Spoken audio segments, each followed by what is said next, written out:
నిదురా మేల్కోనేడి వేళాయెను, నిద్రించిన శత్రు విజృంభించం.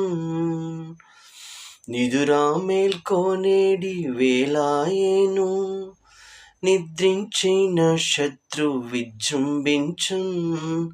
భద్రము మేల్కొని సేవింపుము, భద్రము మేల్కొని సేవించుము. లేలెమ్ము సోదరి సోదరుడా, వేళాయె యేసుని సేవింపను. లేలెమ్ము సోదరి సోదరుడా, వేళాయె యేసుని సేవింపను. వేళాయె యేసుని సేవింపను, వేళాయె యేసుని సేవింపను. నిదుర మేల్కొనిడి వేళాయెను, నువ్వు నిద్రిస్తే శత్రువు అనేవాడు విజృంభిస్తాడు అనేటువంటి పాట అర్థవంతంగా ఉంటుంది.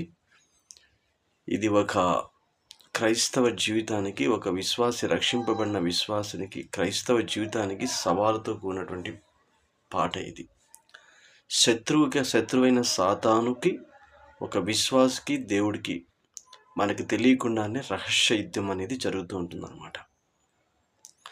నువ్వు నిద్రపోతుంటే, నిద్రపోవడం అంటే మనము మామూలుగా జనరల్గా లేచి మళ్ళీ మన కాలకృత్యాలు తీర్చుకొని మన పనులు మనం చూసుకుంటాం కదా.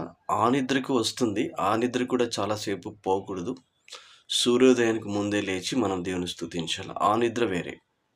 అయితే ఒక విశ్వాసిగా, క్రీస్తు సైనికునిగా నీకు నిర్లక్ష్యము, నిబద్ధత ఇవన్నీ కొన్ని లేకపోతే, ఆత్మీయ క్రమశిక్షణలో నువ్వు కొనసాగకపోతే అది కూడా నిద్రని సూచిస్తుందన్నమాట. నువ్వు నిద్రిస్తూ ఉంటే సాతాను వచ్చి గురుగులు విత్తేసిపోతాడు. విత్తినప్పుడు గోధుమలతో పాటు గురుగులు కూడా వస్తాయి. అప్పుడు నువ్వు అనుకుంటావు, నేను గోధుమలు విత్తాను కదా, గురుగులు ఎలా వచ్చాయని. కానీ నువ్వు నిద్రిస్తున్నావు కదా, అందుకే శత్రువు విజృంభించి నీలో చెడు బీజాలను నాటి నిన్ను దేవుణ్ణి దూరం చేయడానికి శతవిధాలుగా శత్రువైన సాతాను ప్రయత్నిస్తుంటాడు. కాబట్టి అప్రమత్తంగా ఉంటూ క్రైస్తవ జీవితాన్ని మనం కొనసాగించాలి.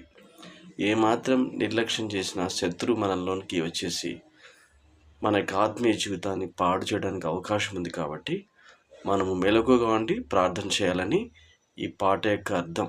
నీవు క్రీస్తు సైనికుడు కదా, నువ్వు సైనికుని వలె మెలకువగా ఉండాలి, అప్రమత్తంగా ఉండాలి. యేసు నామములో జై జీసస్. హల్లెలూయా.